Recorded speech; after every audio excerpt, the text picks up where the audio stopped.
वो एक सजदा रूह ज़मीं जिससे कांप जाती थी, वो एक सजदा रूह ज़मीं जिससे कांप जाती थी, उसी को तरसते हैं आज मिंबर व महराब। आज उस सजदे की जरूरत है। आदमी दोनों हाथ जमीन पर रखे, नाक अपनी जमीन पर रगड़े, माथा उसका जमीन पर हो। मौलाना अबुल कलाम आजाद ने कहा था, कहां चली गई तुम्हारी वो नमाजें, तुम्हारे वो सजदे कि जब तुम सजदे में अपना सर रखते थे और बारिशें ना हुआ करती थी, कहत पड़ा होता था, तुम मस्जिदों में नमाज के लिए जाते थे अल्लाह से दुआ मांगने के लिए कि अल्लाह बारिश नहीं हो रही है, लोग भूखे मर रहे हैं, फसलें तबाह हो जाएंगी। एक सजदा करते थे और उस सजदे में जब रब को पुकारते थे तो अभी सजदे से सर नहीं उठता था कि चारों तरफ से बादल छा जाता था। और जब तक तुम नमाज पढ़ के सलाम फेरते थे आसमान से मूसलाधार बारिश होने लगती थी। कहां चली गई वो तुम्हारी नमाजें, कहां चली गई तुम्हारी वो इबादतें। आज तुम सजदे में जाते हो, कहते हो अल्लाह मेरा हाल देख, ऊपर से आवाज आती है बंदे अपना नामे आमाल देख। एक हमारी भी नमाजें हैं, इधर भी सजदा, अल्लाह से भी मदद, गैरों के सामने भी दामन फैले हुए। कहां से सदा सुने, जो मैं सर बसजदा हुआ जमीन पर तो आसमां से आने लगी ये निदा। जो मैं सर बसजदा हुआ जमीन पर तो आसमां से आने लगी ये निदा। तेरा दिल तो है सनमाशना, तुझे क्या मिलेगा नमाज में। ओ मेरे बंदे तुझे नमाज में क्या मिलेगा, तेरा दिल लगा ही नहीं है, तूने रब को माबूद समझा ही नहीं है, तूने अल्लाह को मुश्किल कुशा जाना ही नहीं है, तूने रब को हाजत रवा माना ही नहीं है। नमाज इसलिए पढ़ रहा है कि तेरे बाप दादा पढ़ते आए हैं। अरे नमाज तो सारी मुश्किलों का हल था। नमाज के लिए तो हुक्म है, नमाज के लिए तो ये हुक्म है कि आए मेरे बंदो सब्र में, सब्र और नमाज के जरिए तुम अल्लाह से मदद मांगो। या अय्युहल्लज़ीना आमनुस्तईनु बिस्सब्री वस्सलाह, सब्र और नमाज के जरिए तुम अल्लाह की मदद हासिल करो, अल्लाह से मदद तलब करो। इन्नल्लाह मअस्साबिरीन, अल्लाह सब्र करने वालों के साथ है। चलिए आज तुमसे एक सवाल करता हूं और देखता हूं कि कितने लोग गौर से सुन रहे हैं मेरी बात। अल्लाह ताला ने यहां दो चीजें पेश की हैं, या अय्युहल्लज़ीना आमनुस्तईनु बिस्सब्री वस्सलाह। क्या कहा, सब्र के जरिए और नमाज के जरिए अल्लाह से मदद मांगो। कितनी चीजें बताई, दो। तो कहना क्या चाहिए था अल्लाह ताला, इन्नल्लाह मअस्साबिरीन वल मुसल्लीन, अल्लाह ताला सब्र करने वालों के साथ और नमाज पढ़ने वालों के साथ है। दोनों बातें जब कहीं तो दोनों के साथ होना चाहिए ना। लेकिन अल्लाह ने क्या कहा, इन्नल्लाह मअस्साबिरीन, मदद कह रहा है अल्लाह सब्र और नमाज के जरिए मांगो। लेकिन आगे कह क्या रहा है, अल्लाह सब्र करने वालों के साथ है। ये नहीं कहा उसने कि नमाज पढ़ने वालों के साथ है। कभी सोचा क्यों?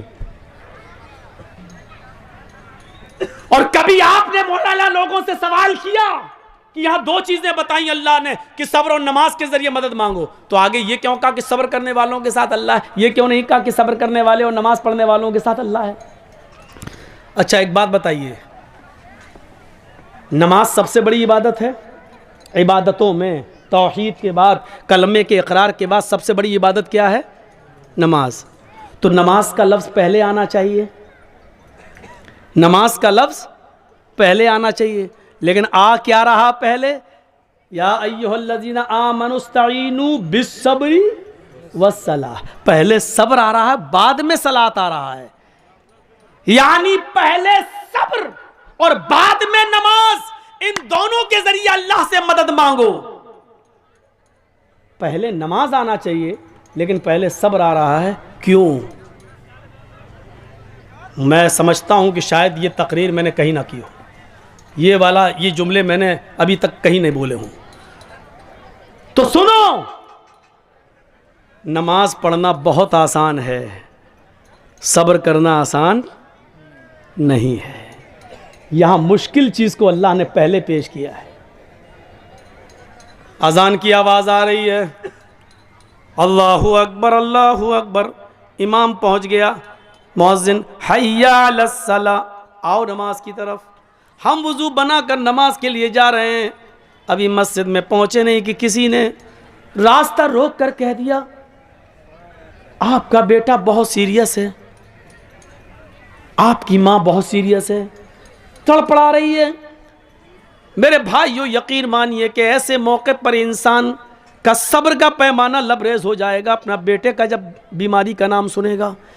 हो सकता है कि फिर वो मस्जिद के दरवाजे तक भी न जाए और वहीं से पलटी मार दे कि नमाज तो मैं बाद में भी पढ़ लूँगा, कज़ा भी हो जाएगी। लेकिन बेटे को वक्त से पहले हॉस्पिटल पहुंचाना ज़रूरी है, कहीं ऐसा ना हो कि हॉस्पिटल ले जाते हुए देर हो जाए और डॉक्टर ये कह दें कि तुमने 10 मिनट देर कर दी, अगर 10 मिनट पहले लाए होते तो मैं बच्चे को बचा लेता।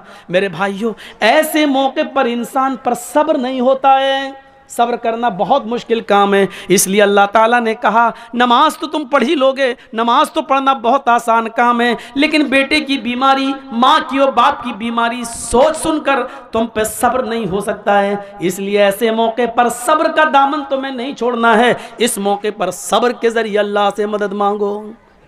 या अहलल किताबी तालौ इला कलिमतिन सवाइम बैनना व बैनकुम, आए अहले किताब, आए यहूद व नसारा, आओ एक ऐसे कलमे की तरफ जो हमारा और तुम्हारे दरमियान बराबर है। अल्लाह नअबुद इल्लल्लाह, और वो ये है कि हम एक अल्लाह के अलावा किसी की इबादत नहीं करेंगे।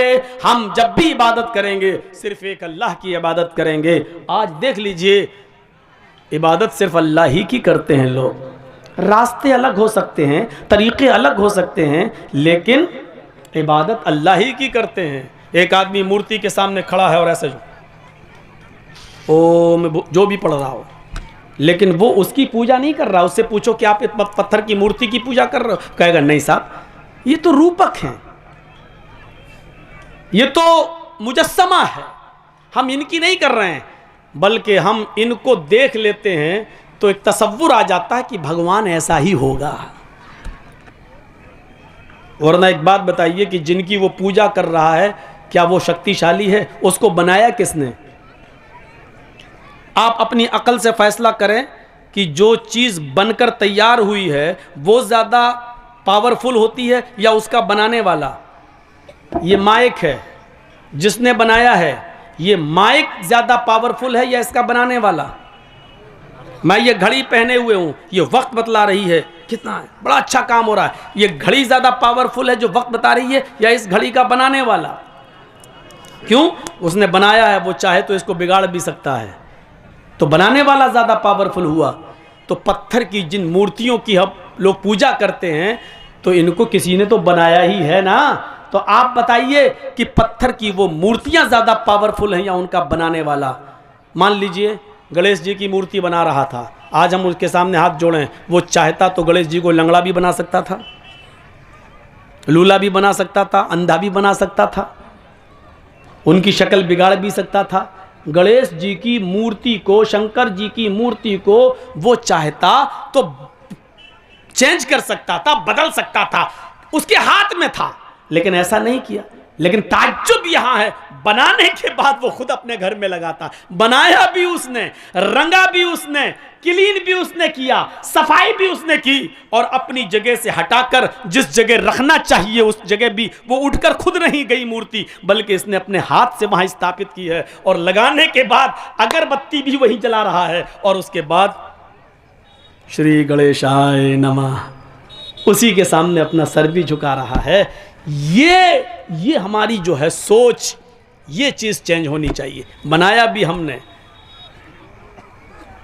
कलर भी हमने किया। मैं मानता हूं ऋग्वेद में है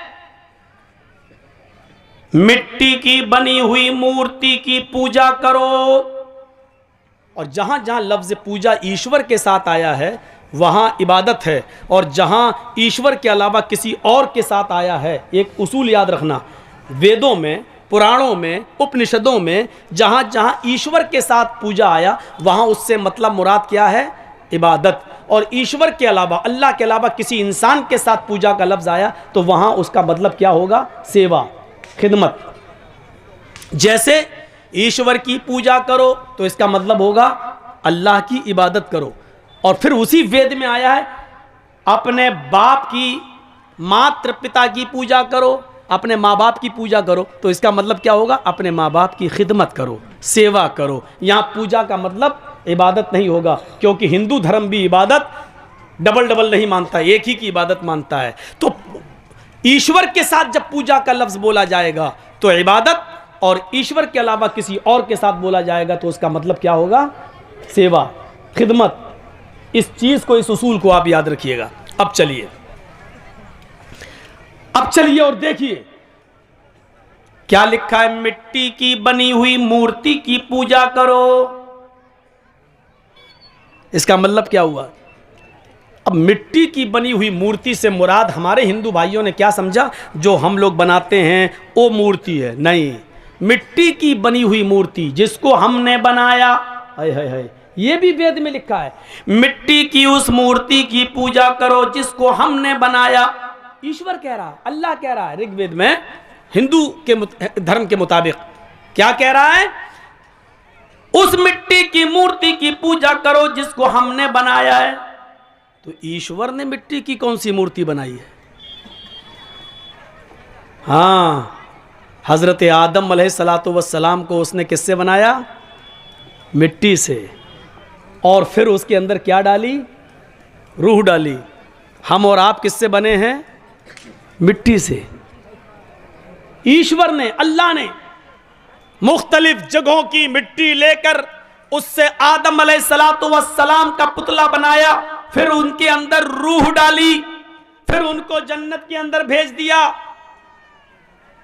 तकलीफ हुई, अकेले नहीं रह पाए तो उनकी बाएं पिसली से हव्वा को पैदा किया। तो अल्लाह ने भी एक मूर्ति बनाई है मिट्टी की। वो कौन सी है? आदम। और आदम से कौन बना है? आदमी, इंसान। तो अब इस मंत्र का तर्जुमा क्या होगा? उस मिट्टी की मूर्ति की पूजा करो जिसको हमने बनाया है, यानी हमने आदम से आदमियत को, नस्ल इंसानियत को निकाला है, लिहाजा तुम इंसानियत की पूजा करो, यानी इंसानियत की खिदमत करो, उसकी सेवा करो। मतलब ये हुआ कि खिदमत खल्क।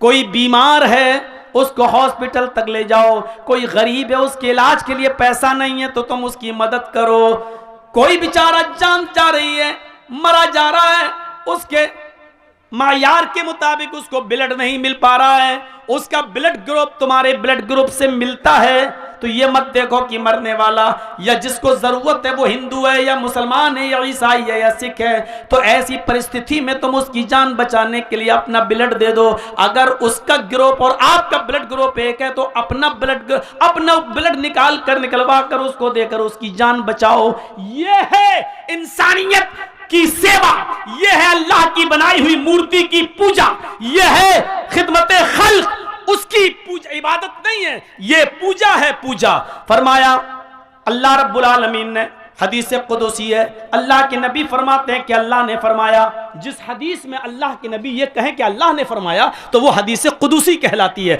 अल्लाह के नबी फरमाते हैं कि क़यामत के दिन अल्लाह कहेगा, आए मेरे बंदे, मैं दुनिया में भूखा था, तूने मुझे खाना क्यों नहीं खिलाया?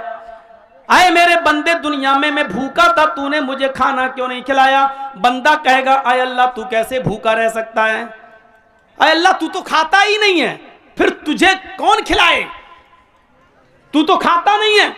तो अल्लाह कहेगा, मेरे बंदे, दुनिया में मेरा फला बंदा भूखा था, अगर तूने उसको खिलाया होता तो तू मुझे उसके पास पाता, यानी मैं तेरी मदद करता।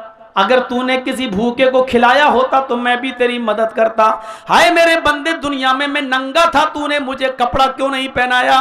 बंदा कहेगा अल्लाह तू तो सबको कपड़े पहनाता, तू कैसे नंगा हो सकता है? हाय अल्लाह तुझे कौन कपड़ा पहना सकता है? तो अल्लाह कहेगा दुनिया में मेरा फला बंदा नंगा था, उसके पास पहनने को कपड़े नहीं थे, अगर तूने उसकी मदद की होती, उसको कपड़ा पहनाया होता तो तू मुझे उसके पास पाता, यानी मैं तेरी मदद करता। तूने दुनिया में उसकी मदद नहीं की, इसलिए हमने भी तेरी मदद नहीं की।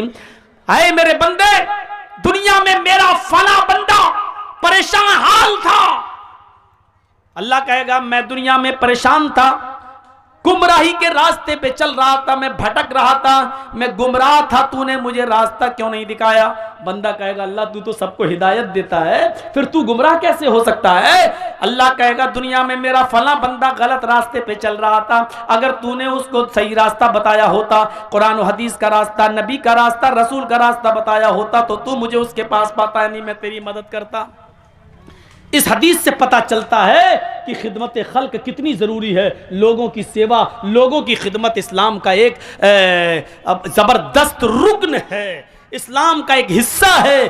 खिदमत खल्क किए बिना, लोगों की सेवा किए बिना हम पक्के सच्चे मुसलमान नहीं हो सकते। तो मिट्टी की बनाई हुई मूर्ति की पूजा का मतलब ये था, लेकिन हमारे हिंदू भाई उसको कहाँ ले गए, किस तरफ ले गए? हमें और आपको ये सोचना चाहिए। तो इस मंत्र को याद रखिए, एक ही मंत्र है सबका, एक ही दीन है सबका, और उसकी जीती जागती मिसालें अब मैं आपको दे रहा हूं। आइए कुरान खोलिए, सबसे पहले आपको कुरान खोलने के बाद जो सबसे पहले आयत मिलेगी वो आयत क्या होगी? बिस्मिल्लाहिर्रहमानिर्रहीम। आप ऋग्वेद खोलिए। जब आप वेद खोलेंगे तो आपको सबसे पहला मंत्र वेद में क्या मिलेगा? अग्निमीले। आप कुरान खोलिए, आप दूसरी आयत क्या पढ़ेंगे? अल्हम्दुलिल्लाहि रब्बिल आलमीन। आप वेद खोलिए, आप दूसरा मंत्र क्या पढ़ेंगे? महिदेवस्य सवितु परिष्टुति। आप कुरान खोलिए, तीसरी लाइन आप क्या पढ़ेंगे? वसुरुदयमाना। आप वेद खोलिए, तीसरी लाइन क्या पढ़ेंगे? वसुरुदयमाना। आप कुरान खोलिए, तीसरी आयत आप क्या पढ़ेंगे? अर्रहमानिर रहीम। आप कुरान खोलिए, एक आयत छोड़ दीजिए, मालिक यौमिद्दीन, इय्याका नअबुदु व इय्याका नस्तईन। इसके बाद पढ़िए, आप क्या पढ़ेंगे? इहदिनस सिरातल मुस्तकीम। वेद खोलिए, वेद में चौथा मंत्र आपको क्या मिलेगा? नए सुपथराय आसमान। अब देखिए दोनों क्या है। काश हमें हिंदू भाइयों से तोड़ने वाले और हिंदू लोगों से अलग करने वाले, अगर उनकी खोपड़ियों में ये आयत और मंत्र दोनों घुस जाएं तो कभी पब्लिक और आवाम इनको ढोंगी समझकर कभी वोट नहीं देगी। ये लोग लड़ाते हैं, अगर इस तरीके की बातें करें तो हिंदू भी खुश होगा और मुसलमान भी खुश होगा कि देखिए धर्म हमें मिला रहा है और ये कमीने जो बैठे हुए हैं ये हमें लड़ा रहे हैं। एक एक नेता की कुर्सी के नीचे अगर जमीन खोदो तो कितने कितने लोगों के खून के कुएं हैं, कितनी लाशें उस कुर्सी के नीचे दफन हैं जिस पर वो हुकूमत कर रहा है, कितने लोगों का मर्डर है। अग्नि मीले, कुरान की पहली आयत, अग्नि, वेद का पहला मंत्र अग्नि। अग्नि का मतलब सबसे आगे, सबसे पहले। अग्नि असल में क्या था? अग्रणी। अग्नि को मुख्तलिफ मराहिल से गुजार कर अग्रणी को अग्नि बनाया गया। अग्नि कहीं वेदों में अल्लाह को कहा गया, अग्नि कहीं वेदों में मोहम्मदुर रसूलुल्लाह को कहा गया, अग्नि कहीं वेदों में सूरज को कहा गया, अग्नि कहीं वेदों में चंद्र को भी कहा गया, चांद को भी कहा गया, अग्नि वेदों में किसी महान पुरुष को भी कहा गया, अग्नि वेदों में उस आग को भी कहा गया जिसमें चिता जलती है, जिसमें चिताएं जलती हैं, जिसमें चिताएं यानी लाशें जलाई जाती हैं, उसको भी अग्नि कहा गया है। अब जितना भी आदमी आगे से उठे उसको ज़बरदस्ती बिठाल दो यहीं पर, किसी को आगे से निकलने मत देना। हम भूल जाते हैं, हमें डिस्टर्ब हो जाता है। अब देखो वो घुस रहा आगे बैठने के लिए, बहुत हंस रहे हैं, वो बन गए राजीव गांधी, दांत फाड़ दिए ही करके। अग्नि की असल है अग्रणी, और अग्रणी के मतलब सबसे आगे, सबसे अव्वल। मीले प्रारंभ करता हूं, शुरू करता हूं। अब तर्जमा देखिए, अग्नि मीले प्रारंभ करता हूं, शुरू करता हूं उसके नाम से जो सबसे पहले है, सबसे आगे है। ये वेद का पहला मंत्र है। और कुरान की पहली आयत क्या है? बिस्मिल्लाहिर्रहमानिर्रहीम, शुरू करता हूं अल्लाह के नाम से। बिस्मिल्लाह, शुरू करता हूं अल्लाह के नाम से। अब आप देख लीजिए कितनी तालमेल, देखिए कितना है, टेली करिए आप।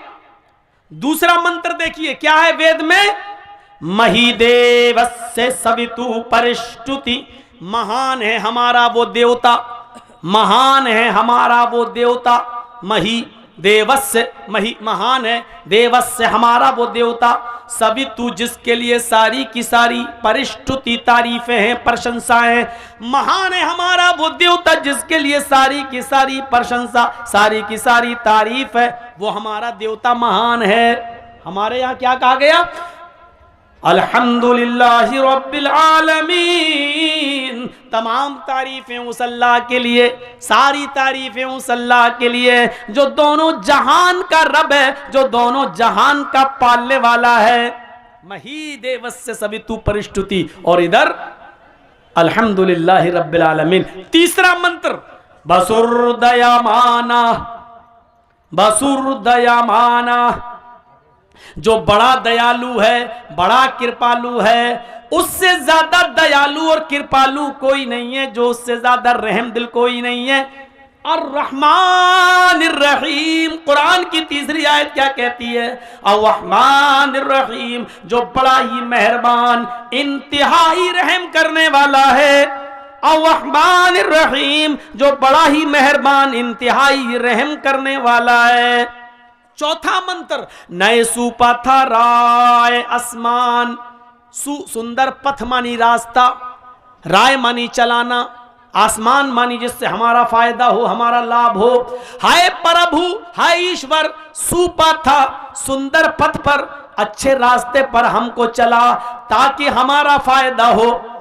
नए सुपथराय आसमान, हाय प्रभु, हाय ईश्वर, हमको सत्य मार्ग पे, हमको सुंदर रास्ते पे चला जिससे हमारा फायदा हो। इहदीना सिरातल मुस्तकीम, हाय अल्लाह हमको सीधे रास्ते पर चला, हाय अल्लाह हमको सिराते मुस्तकीम पे चला, हमको सीधे रास्ते पे चलने की हिदायत दे। हाय अल्लाह हमारी रहनुमाई फरमा और हमको सत्य मार्ग पर सीधे रास्ते पे चलने की तौफीक दे। मेरे भाइयों गौर करो, इन मंत्रों को देखो और कुरान की आयतों को देखो, कहां से आपको ऐसा लग रहा है कि, इसीलिए मैंने कहा सबका धर्म एक था। जब तब्दीली आई, चेंजिंग हुई, गड़बड़ियां पैदा हुई, तो अल्लाह ताला ने मोहम्मद रसूलुल्लाह को नया दीन देकर नहीं भेजा, उन गड़बड़ियों को दूर करने के लिए और उन खुराफातों को जो किताबों में आ गई थी और जो समाज में पनप गई थी, उन खुराफातों को हटाने के लिए भेजा था। दीन तो सबका एक था।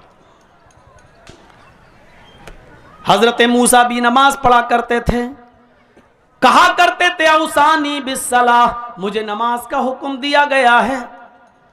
हजरत इब्राहिम के ऊपर भी नमाज फर्ज थी, कहा करते थे इन्ना सलाती व नुसुकी व महयाया व ममाती लिल्लाहि रब्बिल आलमीन। अल्लाह मेरी नमाज, अल्लाह मेरी कुर्बानी, अल्लाह मेरी मौत, अल्लाह मेरी जिंदगी, ये सब तेरे लिए, अल्लाह रब्बुल आलमीन के लिए है। देखिए सारे नबियों पर नमाज भी फर्ज थी, इब्राहिम पर भी थी, मूसा पर भी थी, ईसा पर भी थी, सारे नबियों पर नमाज फर्ज थी। तो मोहम्मद रसूलुल्लाह सल्लल्लाहु अलैहि वसल्लम पर भी नमाज फर्ज कर दी गई है और नबी के जरिए उम्मत इस्लामिया पर भी नमाज दी गई है। हिंदू धर्म को नमाज से कैसे दूर किया जाए, जबकि हिंदू धर्म के अंदर भी कोई ना कोई नबी आया है, कोई ना कोई पैगंबर जरूर आया है।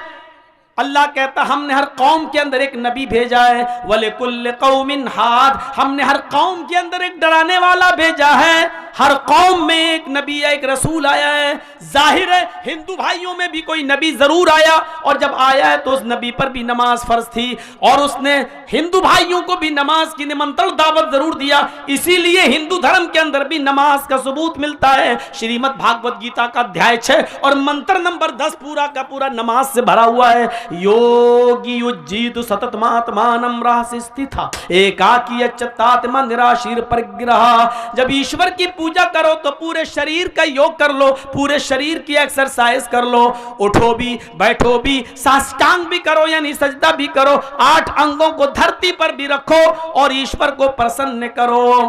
पंचम समया कर्तव्य, और ये पूजा 5 वक्त 5 टाइम की जाएगी। मृगचरम, और ये पूजा पाक जमीन पर पवित्र धरती पर करो, और अगर पाक जमीन ना मिले यानी जमीन नापाक हो या जमीन पाक ना हो तो मृगचरम, मृग मानी हिरन और चरम मानी चमड़ा, हिरन का चमड़ा यानी हिरन की खाल को जाए नमाज बनाकर जमीन पर बिछा लो और उसके ऊपर तुम ईश्वर की पूजा करो, उस पर इबादत करो और इबादत भी पूरे शरीर की करो। देखिए अल्लाह, ये पूरे शरीर, हाथ की इबादत, हाथ की एक्सरसाइज, अल्लाह अकबर, रुकू कर रहे हैं आप, ये कमर की एक्सरसाइज, रीढ़ की हड्डी बिल्कुल सीधी होनी चाहिए, कमर ऐसी होनी चाहिए रुकू में, कौवे की चोंचे मत मारो नमाज पढ़ते वक्त।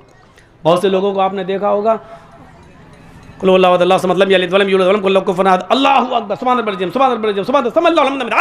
अकबर, कौवे की चोंचे मार के भाग रहे हैं, न कमर सीधी न कयाम सही। तो आप पहले रुकू में जाएं और ये उंगलियां खुली रहें, ये रुकू सीखो, नमाजें तो बहुत पड़ी होंगी, सीखो ये उंगलियां खुली हों, मजबूत तरीके से घुटना पकड़ो, हाथ टाइट करो सीधे और कमर बिल्कुल सीधी। उसके बाद पढ़ो सुभान रब्बिल अज़ीम, सुभान रब्बिल अज़ीम, ऐसे नहीं, सुभान रब्बियल अज़ीम, सुभान रब्बिल अज़ीम ऐसे नहीं, एक एक जुमला साफ, एक एक लफ्ज साफ। सुभान रब्बियल अज़ीम, रब्बियल अज़ीम, सुभान रब्बियल अज़ीम, सुभान रब्बियल अज़ीम, 3 बार, 5 बार, 7 बार, कम से कम 3 बार इसको पढ़िए। लेकिन कब? अल्लाह अकबर, सुभान अल्लाह, तब तक कमर सीधी, पहले पकड़ो घुटना, कमर सीधी। जब आप पूरी तरीके से जब रुकू में चले जाएं और आपकी कमर जब बिल्कुल सीधी हो जाए उसके बाद पढ़ो सुभान रब्बियल अज़ीम। कमर सीधी करने में भी थोड़ा सा वक्त लगेगा, या तो गए और जाने से पहले ही शुरू हो जाती सुभान रब्बियल अज़ीम, अभी सुभान रब्बियल अज़ीम, अभी पकड़ा नहीं पूरी तरीके से सुभान रब्बियल अज़ीम, सुभान रब्बियल, जब तक पकड़ा तब तक 3 पूरे हो गए, सब अल्लाहु लिमन हमिदा, अल्लाहु अकबर, मारी कौवे की चोंच, हो गई 4 मिनट में 4 रकात पढ़ के निकल गए। चलो ये नमाज पढ़ रहा था कि चूचू का मुरब्बा था, ये क्या था? और फिर कहता कि अल्लाह मेरी सुनता नहीं है, इतनी नमाज भी पढ़ रहा हूँ। अरे ऐसी नमाज, शायद ऐसी नमाजों के बारे में इकबाल ने कहा था, वो शरअ लकुम मिनद्दीनि मा वस्सा बिही नूहन वल्लज़ी औहैना इलैक वमा वस्सैना बिही इब्राहीम व मूसा व ईसा नक़ीमुद्दीन। ये है कुरान की आयत जिसमें अल्लाह रब्बुल आलमीन साफ साफ कह रहा है, आए मोहम्मद सल्लल्लाहु अलैहि वसल्लम, आए हमारे हबीब, आए हमारे नबी, हमने आपके लिए उसी दीन को मशरू करार दिया है, हमने आपके लिए उसी दीन को नाफिज किया है, हमने आपके लिए उसी दीन को उतारा है। मा वस्सैना बिही नूहन, जिस दीन की वसीयत हमने उससे पहले नूह को की थी, जो दीन हमने आपसे पहले नूह को देकर भेजा था। वल्लज़ी औहैना इलैक, नूह को हमने क्या क्या वसीयतें की, क्या क्या भेजा, उसकी वही हमने आपको कर दी, हमने आपको बता दिया था। और नूह के बाद और आपसे पहले इसी दीन की वसीयत हमने इब्राहीम को की थी। वमा वस्सैना बिही इब्राहीम व मूसा व ईसा नकीमुद्दीन।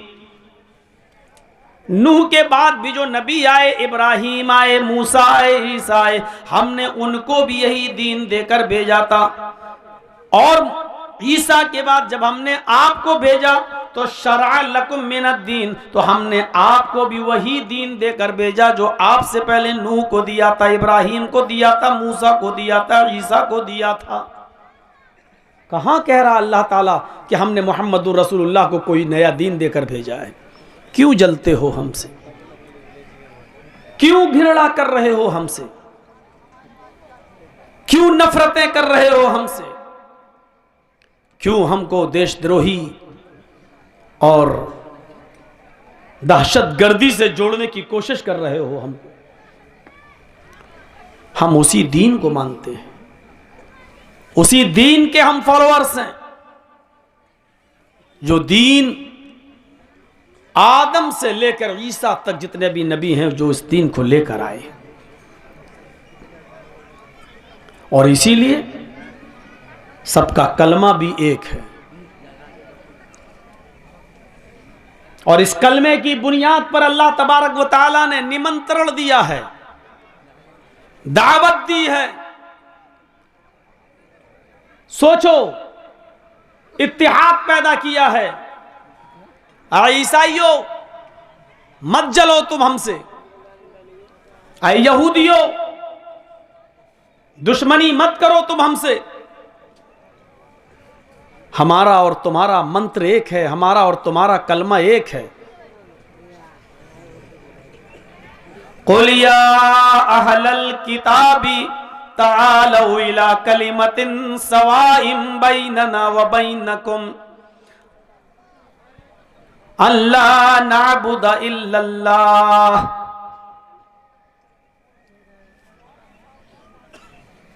कुरान की आयत है। आए मोहम्मद सल्लल्लाहु अलैहि वसल्लम, आप ऐलान कर दीजिए, आप अनाउंसमेंट कर दीजिए, आप दुनिया वालों को बता दीजिए, आप यहूदियों से, ईसाइयों से कह दीजिए, जिनको हमने किताब देकर भेजा था, आसमानी किताब जिनको हमने दी थी, उन अहले किताब को आप बाखबर कर दीजिए, उनको बता दीजिए। कुल, आए नबी कह दो, या अहलल किताब, आए अहले किताब, आए किताब वालो, आए ज़बूर वालो, आए इंजील वालो, आए तौरात वालो, आए यहूदियों, आए ईसाइयों, तालौ इला कलिमतिन सवाइम बैनना व बैनकुम, आओ एक ऐसे कलमे की तरफ, आओ एक ऐसे मूल मंत्र की तरफ जो हमारे और तुम्हारे दरमियान बराबर है। कितना क्लियर कहा है अल्लाह रब्बुल आलमीन ने। आए यहूदियों, आए ईसाइयों, आओ एक ऐसे कलमे की तरफ। मैं नहीं कहता हूं कि मोहम्मदुर रसूलुल्लाह के कलमे की तरफ आओ, उस कलमे की तरफ आओ जो तुम्हारा भी है और हमारा भी है, जिस कलमे की दावत तुम्हारे नबी ने भी दी है और हमारे नबी ने भी दी है। ईसा का भी वही कलमा था, नूह का भी वही कलमा था, मूसा का भी वही कलमा था, और मोहम्मदुर रसूलुल्लाह का भी वही कलमा था।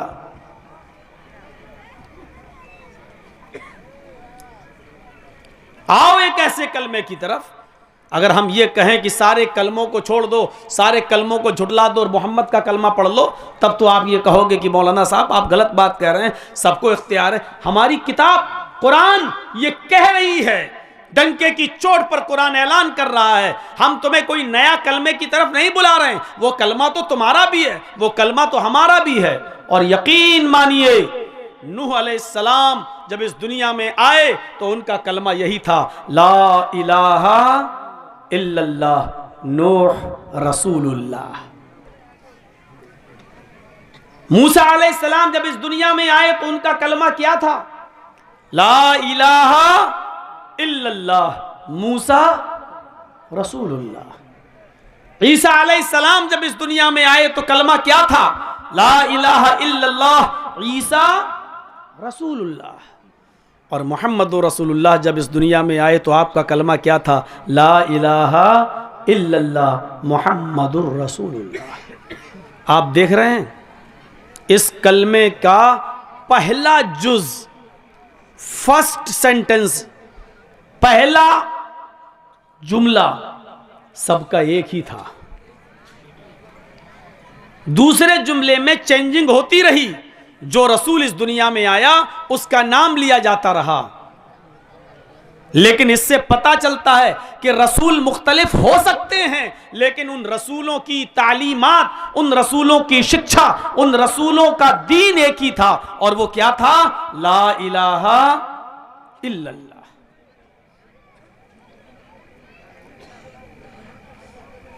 नहीं है कोई माबूद सिवाय अल्लाह के।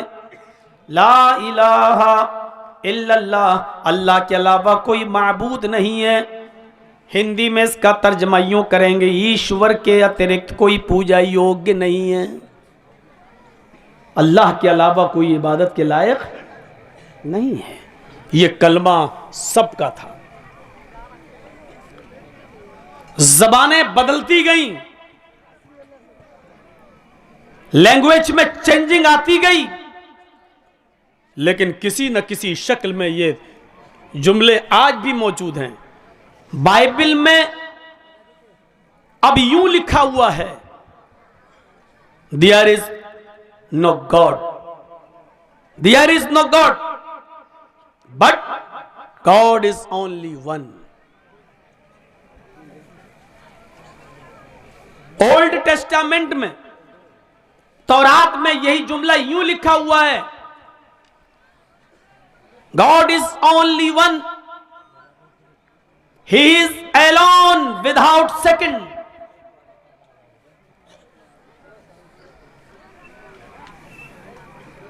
इंजील, Bible, new testament, there is no god, कोई खुदा नहीं है, but God is only one, एक है। यह बाइबल कह रही है। ओल्ड टेस्टामेंट, तौरात कह रही है, god is only one, he is alone, Allah एक है, वो अकेला है, विदाउट सेकंड, दूसरे को शरीक नहीं किया जा सकता है, दूसरे को शामिल नहीं किया जा सकता है। ये तो इंग्लिश में है जो आज लिखी गई हैं बाइबल्स, तौरात, जबूर वगैरह, इंजील। और जिन किताबों का ट्रांसलेट उनकी मातृभाषा संस्कृत में कर दिया गया, उसमें तो बड़ा अजीब है, असली शक्ल बाकी है। एकम ब्रह्मा द्वितीय नास्ते नेह नास्ते किंचन। इस ब्रह्मांड का रचयिता और रचनाकार एक ही है। एकम ब्रह्मा द्वितीय नास्ते, दूसरा नहीं है। इस कायनात का रचयिता और रचनाकार एक ही है, क्रिएटर ऑफ यूनिवर्स, खालिके कायनात एक है, दूसरा नहीं।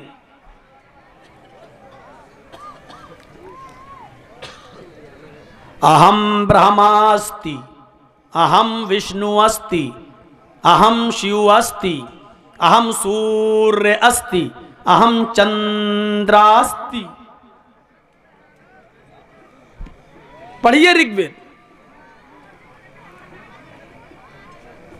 मैं ही ब्रह्मा हूं, मैं ही विष्णु हूं, मैं ही शिव हूं, मैं ही सूर्य हूं और मैं ही चंद्रमा हूं।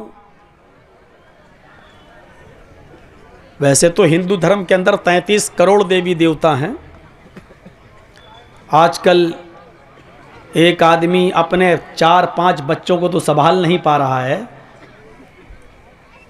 33 करोड़ जिसको कह दिया जाए देवी देवता, और सब पर आस्था रखना है, सब पर विश्वास रखना है, उनको कैसे संभालेगा।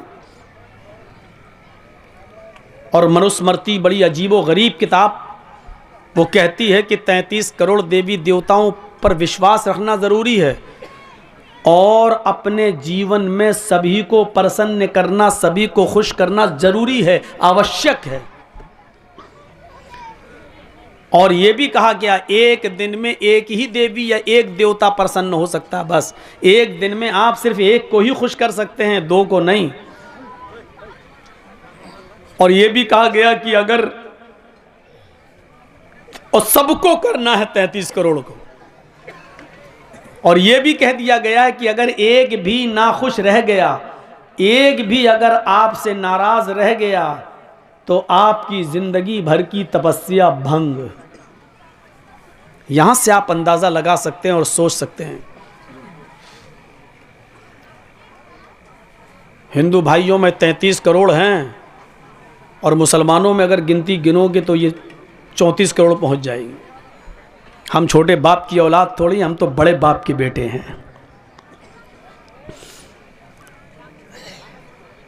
33 करोड़ देवी देवता और हर एक को खुश करना है, और एक को एक दिन में एक ही को खुश करना है, और 33 करोड़ को खुश करना ज़रूरी है। तो जो थोड़ा सा भी मैथमेटिक्स जानता होगा उसको मालूम हो, समझ गया होगा कि 33 करोड़ देवी देवताओं को खुश करने के लिए कितने दिन चाहिए। सिंपल 33 करोड़, क्योंकि एक दिन में एक ही देवी या एक देवता खुश होगा, बस 2 नहीं हो सकते। और हर एक दिन में एक को खुश करना है, तो 33 करोड़ को खुश करना ज़रूरी है। तो कितने चाहिए दिन? 33 करोड़। सिंपल जवाब है ना। अगर मैं आपसे पूछूं कि मेरे दामन में कितने अंडे हैं, अगर आप बता दो तो 5 तुम्हारे, तो कितने हुए? इतना सा सवाल नहीं मालूम है। जब आप ये नहीं समझ पा रहे हैं तो फिर क्या समझेंगे मेरी पूरी तकरीर। अगर मैं आपसे ये कहूं कि मेरे दामन में कितने अंडे हैं, अगर आप बता दो तो 5 तुम्हारे, तो कितने अंडे हुए मेरे? 5 हुए ना।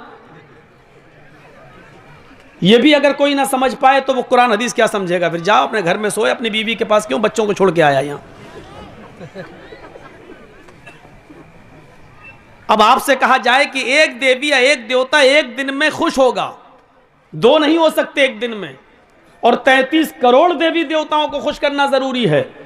तो आप ही बताइए कि 33 करोड़ देवी देवताओं को खुश करने के लिए कितना दिन चाहिए? सीधा सा हिसाब है 33 करोड़।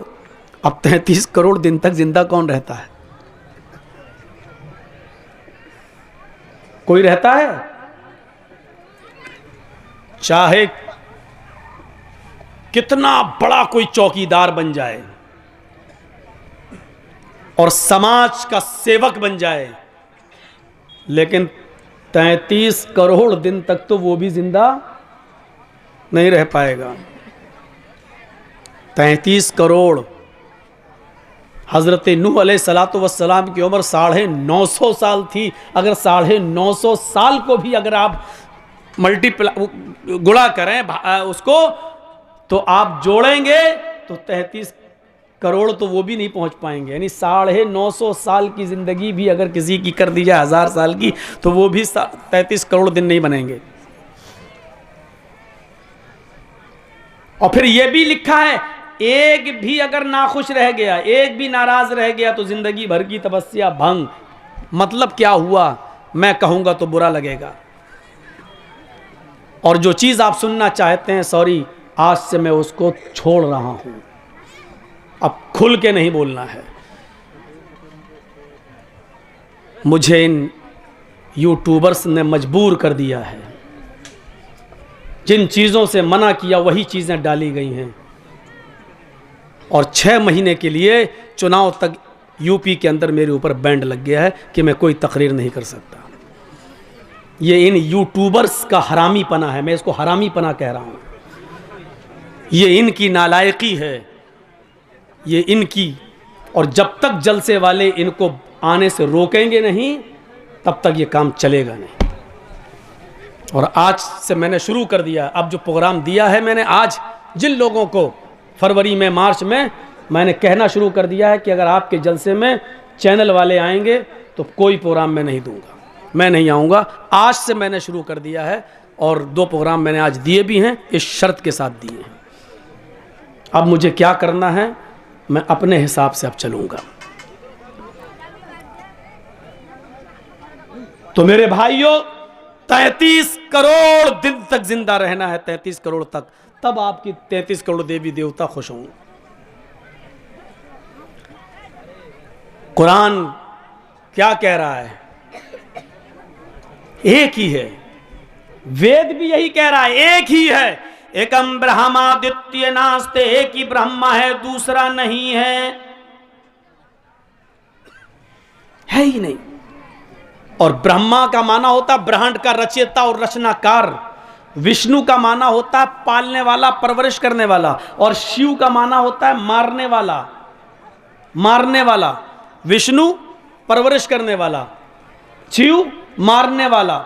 तो ऋग्वेद क्या कह रही है?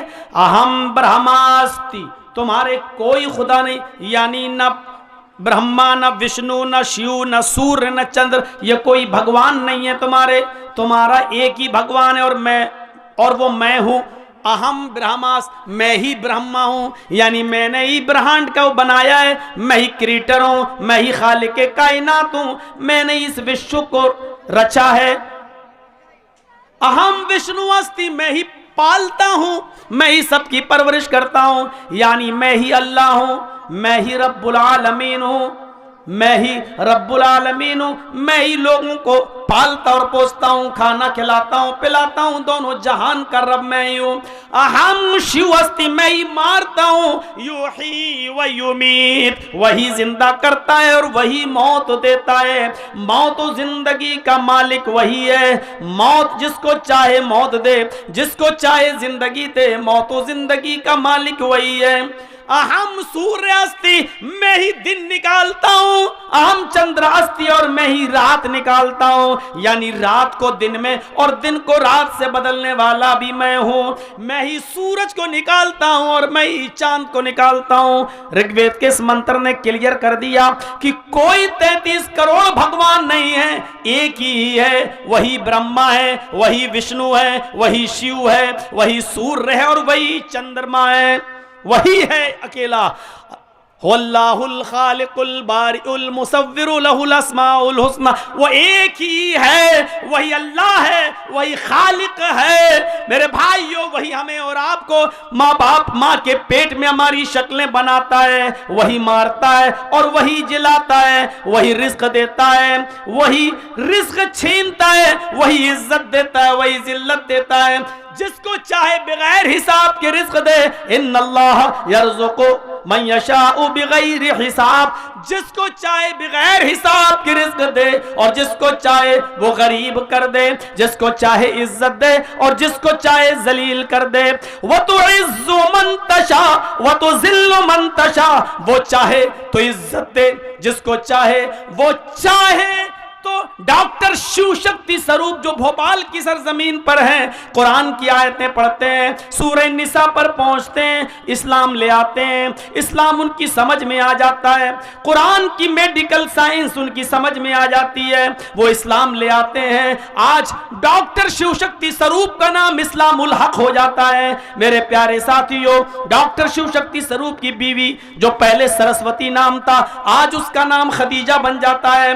डॉक्टर शिव शक्ति स्वरूप की बेटी जिसका नाम पहले शकुंतला था, आज उसका नाम आयशा हो जाता है। वह तो इज्जो मंतशा, वो जिसको चाहे जिल्लत की जिंदगी से निकाल कर इज्जत की जिंदगी दे, वह तो जिल्लो मंतशा, और वो जिसको चाहे इज्जत की जिंदगी से निकाल कर जलील कर दे। जैसे वजीम रिजवी, आज उसका नाम जितेंद्र नारायण त्यागी हो जाता है। मेरे भाइयों, ये अल्लाह ही है, वो जिसको चाहे इज्जत इज्जत दे, जिसको चाहे जिल्लत दे। इज्जत और जिल्लत का मालिक अल्लाह है, हम और आप नहीं है। वो जिसको चाहे इज्जत दे, वो जिसको चाहे जलील कर दे, जिसको चाहे रुसवा कर दे, जिसको चाहे अंधेरे से निकाल कर रोशनी में लाए, उजाले में लाए, और जिसको चाहे उजाले से हटाकर अंधेरे में टामेटोइयां मारने के लिए और भटकने के लिए छोड़ दे।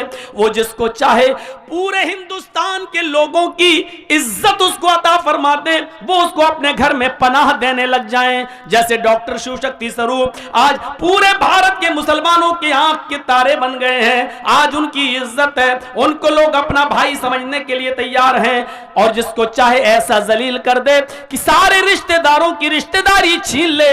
जैसे कि जितेंद्र नारायण त्यागी, उसकी बीवी ने छोड़ा, उसके भाइयों ने छोड़ा, उसके माँ बाप ने छोड़ा, उसको अपने घर से बेदखल किया गया, बच्चों ने भी उसको बाप मानने से इनकार कर दिया, बीवी ने भी उसको छोड़ दिया, और मुसलमानों ने भी उसके लिए कब्रिस्तान की जगह छीन ली। मेरे प्यारे साथियों, गौर कीजिए, वो जिसको चाहे इज्जत दे और जिसको चाहे जलील कर दे, वो एक ही है, वो एक ही है, वो एक ही है। इसलिए उस पर अटूट विश्वास जरूरी है। और कुरान कह रहा है कि वो तुम्हारा भी मंत्र है और हमारा भी मंत्र है। वमन युज़लिल्हु फला हादिय लह।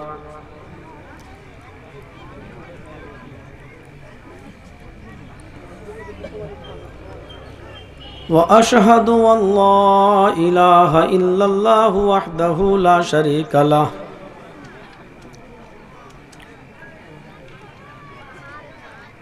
व अशहदु अन्न मुहम्मदन अब्दुहु व रसूलुहु।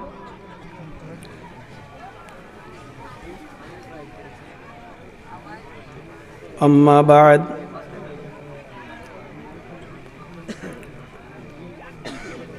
फ़इन्न खैरल हदीस किताबुल्लाह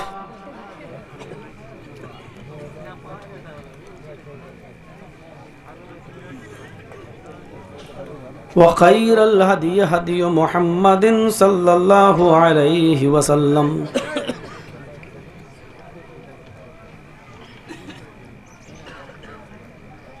व शर्रुल उमूरि मुहदसातुहा व कुल्लु मुहदसतिन बिदअह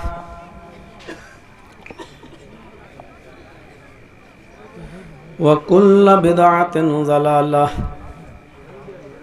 व कुल्लु ज़लालतिन फिन्नार।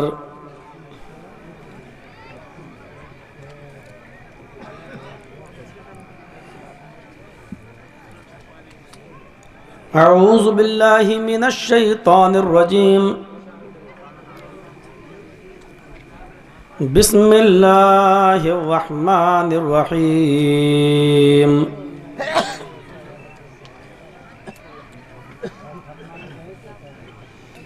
शरअ लकुम मिनद्दीनि मा वस्सा बिही नूहन वल्लज़ी औहैना इलैक वमा वस्सैना बिही इब्राहीम व मूसा व ईसा अन अक़ीमुद्दीन।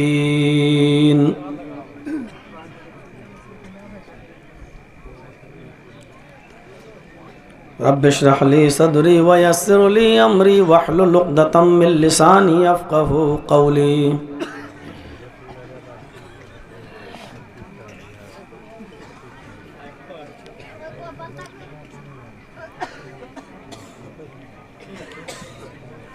मुअज़्ज़ज़ मुअक्कर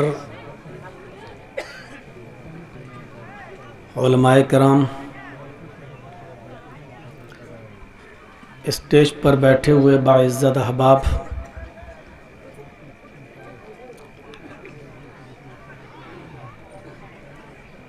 ज़िक्रा कानकी और उत्तर दिनाजपुर और उसके अतराफ़ व अकनाफ से आए हुए, क़ुर्ब जवार से तशरीफ़ लाए हुए मुअज़्ज़ज़ सामईन हज़रात, पर्दा नशीन इस्लामी ख़वातीन, मेरी प्यारी माँ और बहनों, कौमों मिल्लत के लायकवर नौजवानों, मुस्तक़बिल के होनहार अज़ीज़ बच्चों,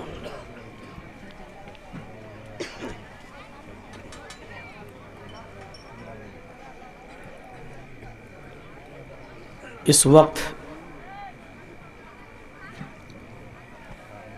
हमारा मज़हब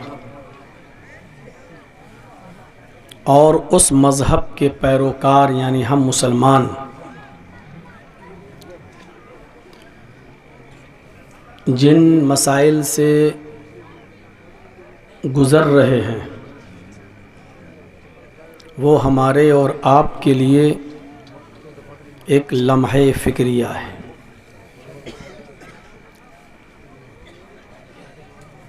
कभी हमारा रुअब व दबदबा अहले बातिल पर बहुत ज़्यादा हुआ करता था। हमने अपना पास्ट फरामोश कर दिया है। हमने अपने असलाफ़ की ज़िंदगी का मुताला नहीं किया है, और किया है तो उनके नक्शे कदम पर चलना हमने छोड़ दिया है। इसलिए ये दिन हमें देखना पड़ रहे हैं।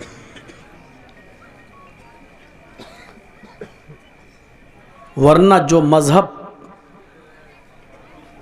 चीख चीख कर ये ऐलान कर रहा हो कि आप हमको नया समझ रहे हैं, मैं नया नहीं हूँ, आप हमको जदीद समझ रहे हैं, हम जदीद नहीं हैं। हमारा ताल्लुक़ हज़रत आदम अलैहिस्सलातु वस्सलाम से है, हम वहीं से चले आ रहे हैं। और जब से मुसलमानों ने अपने आप को महदूद कर लिया है, और जब से मुसलमानों ने अपने मज़हब को सिर्फ अपने लिए तसव्वुर कर लिया है, अपने नबी मुहम्मदुर रसूलुल्लाह को सिर्फ मुसलमानों का रसूल ही तस्लीम किया है, और इस कुरान को सिर्फ मुसलमानों की किताब माना है, तब से हमें ये परेशानियां देखने को ज़्यादा मिल रही हैं। जिस कुरान ने खुद ये कहा हो कि हम सारी कायनात के लोगों के लिए हैं, और जिस नबी ने खुद ये कहा हो कि मैं रहमतुल लिल मोमिनीन नहीं, रहमतुल लिल मुस्लिमीन नहीं, बल्कि रहमतुल लिल आलमीन बनाकर भेजा गया हूँ, और जिस इस्लाम ने खुद अपने आप को मुसलमानों का नहीं बल्कि आदम अलैहिस्सलातु वस्सलाम से लेकर मुहम्मदुर रसूलुल्लाह सल्लल्लाहु अलैहि वसल्लम तक तमाम पैगंबरों के ज़रिए लाया हुआ दीन और इस्लाम कहा हो, उसको आज सिर्फ मुसलमानों तक सीमित कर दिया गया है। ये हमारी प्रॉब्लम की, ये हमारी परेशानी की सबसे बड़ी वजह बना हुआ है। हमारा कलमा एक है,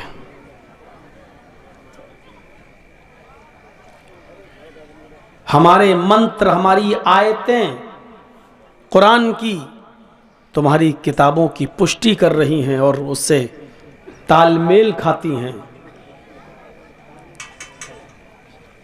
हमारे कुरान में जो बातें कही गई हैं वो आपकी किताबों के अंदर मिल रही हैं। फिर क्या वजह है कि हमें आप अपने से अलग कर रहे हैं?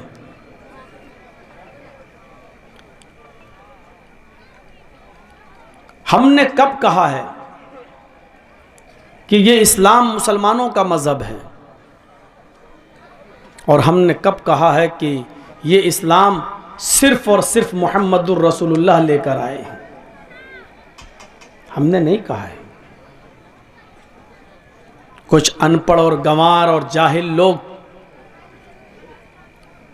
स्टेजों पर बैठकर मसनदों पर बैठकर इस तरीके का मैसेज देते हैं कि ये दीन मुहम्मदुर रसूलुल्लाह का है, लेकिन मुहम्मदुर रसूलुल्लाह ने कभी नहीं कहा कि ये दीन हम लेकर आए। मुहम्मदुर रसूलुल्लाह ने तो ये कहा है कि हम वही दीन लेकर आए हैं जो दीन हमसे पहले नूह लेकर आए थे, हमसे पहले इब्राहीम लेकर आए थे, हमसे पहले मूसा लेकर आए थे, हमसे पहले ईसा लेकर आए थे, और पैगंबर इस दीन को लेकर आए थे। हाँ, जब उन नबियों के रसूलों के मानने वालों ने अपने दीन के अंदर गड़बड़ी की, उसकी असली शक्ल मस्ख कर दी, ओरिजिनलिटी को चेंज कर दिया, तो उसको असली शक्ल में लाने के लिए इब्राहीम के, मूसा के, ईसा के, नूह के असली दीन को उसकी असली शक्ल में लाने के लिए अल्लाह तबारक व तआला ने आखिर में मुझे भेजा है, ताकि मैं उस दीन को जो पहले मूसा, ईसा, इब्राहीम, नूह लेकर आए थे, उसकी असली शक्ल को मैं आपके सामने पेश कर दूं। मैं कोई नया दीन लेकर नहीं आया।